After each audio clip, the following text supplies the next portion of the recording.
Hi there again. I've got a new zinc and copper test cell. This time it's slightly different. It's got a carbon rod with some copper wrapped around it. But first the copper had some of this 40-hour ground up carbon. It's in distilled water and it forms a paste, so you don't need a binder really. And I smeared it onto the copper surface and then wrapped it around and smeared some more. And then wrapped the whole thing in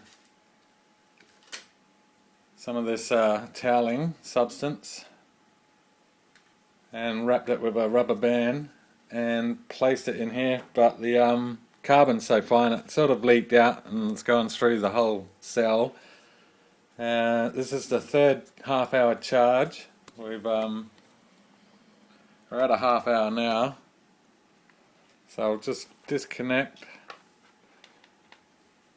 reset the timer. The copper plate will consume, but I'm hoping from when I disassembled the last cell, the copper stays in the carbon. So I'm hoping that the carbon rod will keep its bond with the carbon and the copper mix. So that cell's just the solid copper plate. This is a new cell. I'm using some solid copper wire, stripping off the insulator. It's about 1.5 feet wrapped around the bottom of this, from about there to there. And I smeared some of the carbon around it and wrapped the insulator. And I'll test that one later. This one is a lot firmer. The copper plate sort of wants to separate and it's loose. The rod can come straight out of that one. So that one may collapse any time. But it looks like it's holding its voltage at 1.5.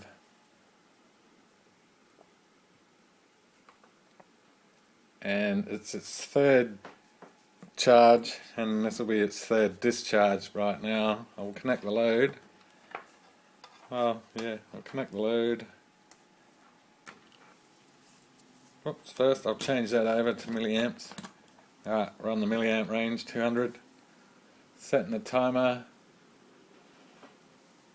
There's like heaps of carbon just floating around everywhere. I've noticed if I push on the spoon and push the copper right up, the voltage goes up slightly. It's extremely loose. I'll just demonstrate what happens with the copper. So you try to get it around there, because you can't wrap copper wire around it or anything else, because it's going to corrode as well. And it sort of wants to open up, so it's sitting like that, so it's not getting good contact.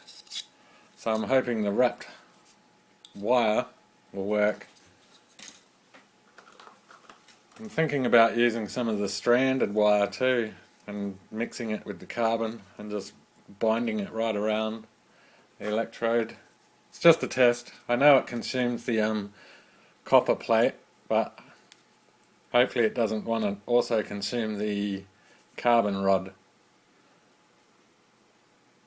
The other carbon cell, which is still alive today, it's sort of getting some more plating on it. It's got a bit of build up right at the bottom. But I've noticed today its little liquid is crystal clear.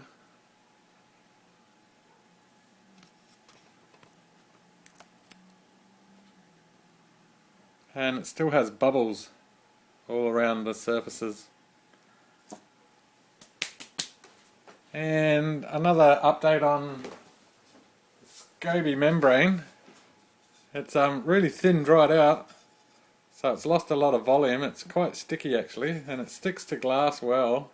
I've been peeling it off sort of so I don't break it. The other one's coming along good. That's even thinner.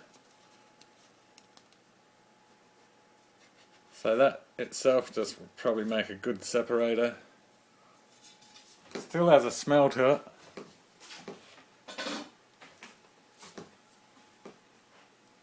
And this thing's still doing 40 milliamps.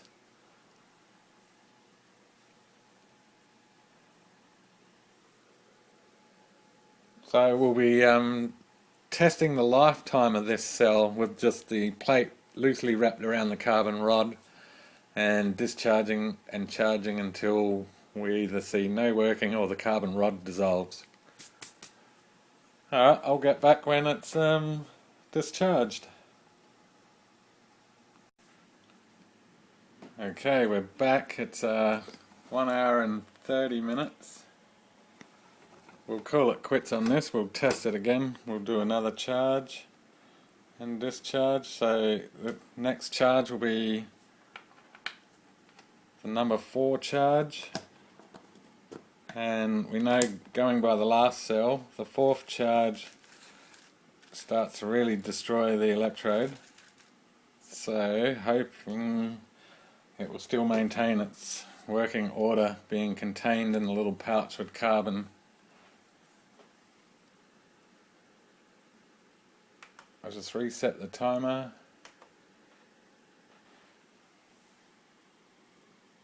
And we got 0.46 voltage rebound. I'll connect the charge.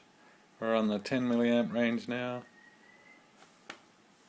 That's going up a little bit this time. It was I think 300 or something milliamps on the last charge. Now it's a bit higher for some reason. Better contact with the copper and the carbon perhaps. Oops, I'll set the timer.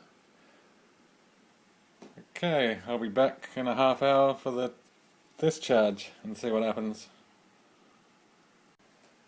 Okay, this is the 4th half hour charge, just over 1 minute over. Nearly missed it. So it's dropping in voltage. We're on the 28 milliamp range. Change over to the 200 milliamp range on the meter.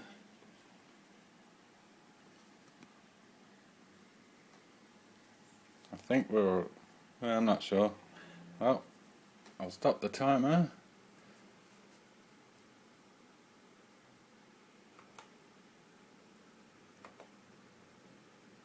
Alright, we'll do another discharge, see if we get 1 hour and 30 out of it. We're dropping quite rapidly. The plate should be well and truly dissolving, the copper plate that is.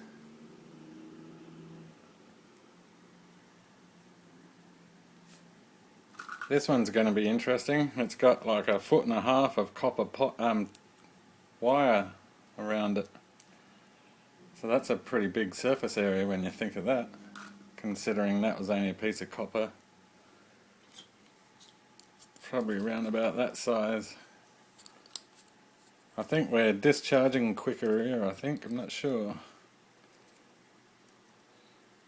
Alright, I'll leave this running and see if we get our 1.5 hours again. Okay, we've reached the end of the 4th discharge cycle. The voltage is up still. We're normally at 0.22 or something by this time, and 15 milliamps, and we have been running for 1 hour and 30 minutes. So it's actually alright, but I don't know what's going on in the cell really. We'll see what it bounces back to, since we've got 1.5 hours. That's 2 charges at half hour and 2 runs at 1.5 hours so far. So the zinc plate, still not too bad. It's not totally built up with anything. It's pretty thin still. Looks like there's some copper going onto it, not sure. I can't do the carbon plate cell because it's going to fall apart. I might. There we go. See, it slips up and down pretty easy. It's quite loose.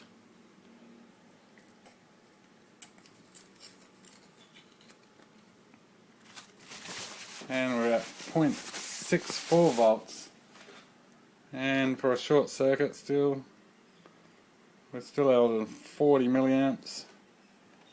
Run the load again still. Alright, so I'll keep this cell running for a few more weeks or whenever it dies, and I'll report that back in a different video.